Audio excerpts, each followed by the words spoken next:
Nous avons validé ensemble avec les partenaires techniques et financiers et l'OMS le plan de riposte de 6 mois contre le Covid-19. Et comme vous le savez, depuis qu'on a commencé à faire face à la pandémie de Covid-19, à janvier 2020, nous avons toujours élaboré des plans de riposte de 6 mois qui sont évalués à la fin du semestre. Et c'est ainsi que notre plan de riposte qui était en cours a pris fin. Nous avons alors élaboré un nouveau plan de riposte conjointement avec les partenaires.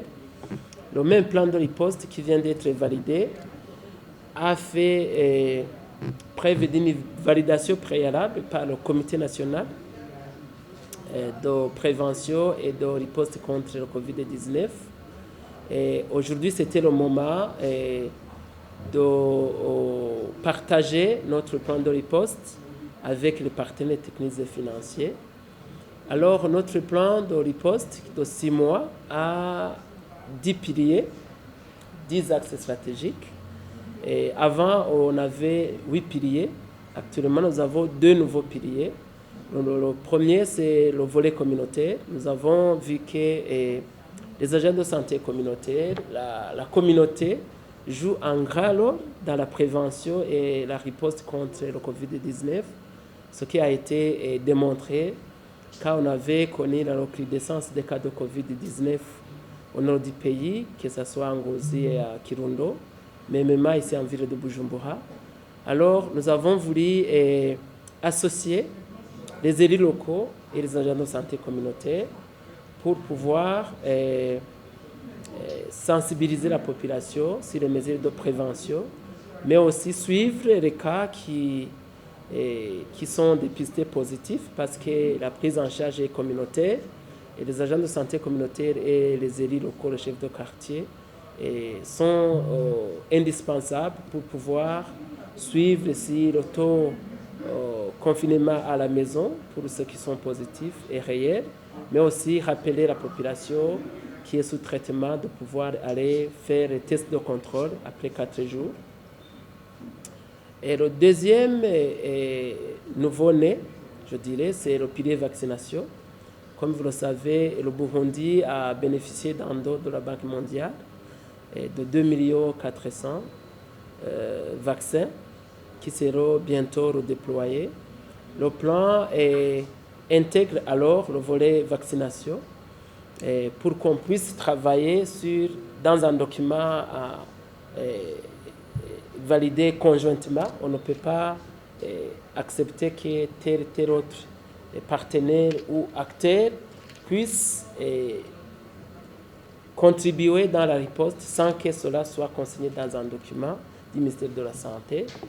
Alors, le volet vaccination, comme vous le savez, nous travaillons étroitement avec l'UNICEF et l'OMS. Et nous avons commencé à mettre en place les équipes, les sous-comités techniques qui ont travaillé sur le plan de redéploiement, c'est-à-dire le plan logistique, mais aussi quels sont les sites qui vont être utilisés pour la dispensation du vaccin, et comment est-ce que se feront la formation et la mise à niveau des prestataires de soins qui vont participer à cette campagne, quel est le plan de communication. Et tout cela est intégré dans un plan qui sera validé incessamment. Et ce que je dirais ici, c'est que nous avons, avec l'Union africaine, la Banque mondiale et l'UNICEF, eu la promesse que les premiers lots de vaccins pourront arriver ici entre le 25 octobre et la première quinzaine du mois de novembre, si tout va bien.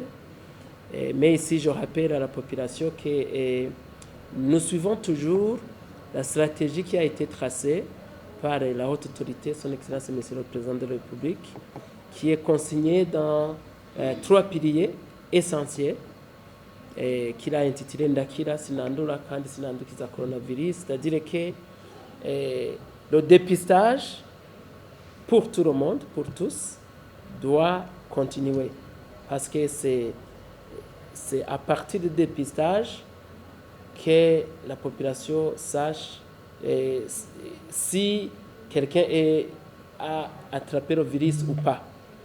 À partir de là, n'importe qui peut savoir comment se prévenir contre le Covid-19 au niveau des foyers, des familles. Et nous remercions sincèrement le gouvernement parce que le Burundi est un des rares pays qui permet à ce que ceux qui ont les moyens, ceux qui n'en ont pas, puissent, sans discrimination aucune, accéder au dépistage gratuit et à la prise en charge gratuite du Covid-19. Mais même pour la prévention, on doit toujours observer les mesures d'hygiène et les mesures barrières. Ainsi, le vaccin viendra comme un troisième outil de prévention et qui pourra aussi contribuer à ce que, ensemble, nous pouvons faire face efficacement à la pandémie de Covid-19. Je voudrais rappeler le gouvernement est garant de la santé de la population des Burundais. Alors, je rappelle, la vaccination, c'est la volonté. Il y aura des fiches de consentement éclairées de ceux qui voudront recevoir ces vaccins. Mais par rapport à l'évolution de la science, et ça fait 2 ans que les différents vaccins ont été développés à travers le monde. Et nous avons toujours observé l'évolution de ceux qui ont reçu les vaccins et comment les effets indésirables des différents vaccins. Et je tranquillise la population que le gouvernement ne pourra pas amener quelque chose qui nuit à la santé de sa population.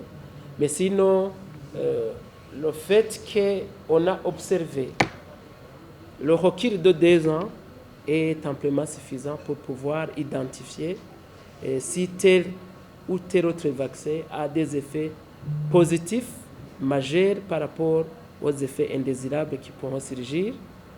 Mais aussi, vous avez vu que même en Occident, il y a des vaccins qui ont été retirés. Alors, la population doit être tranquille, comme on le fait pour les autres vaccins. Mais sinon, nous avons un recul suffisant pour pouvoir identifier un vaccin qui a beaucoup plus d'efficacité par rapport au tort qu'ils peuvent causer à la population.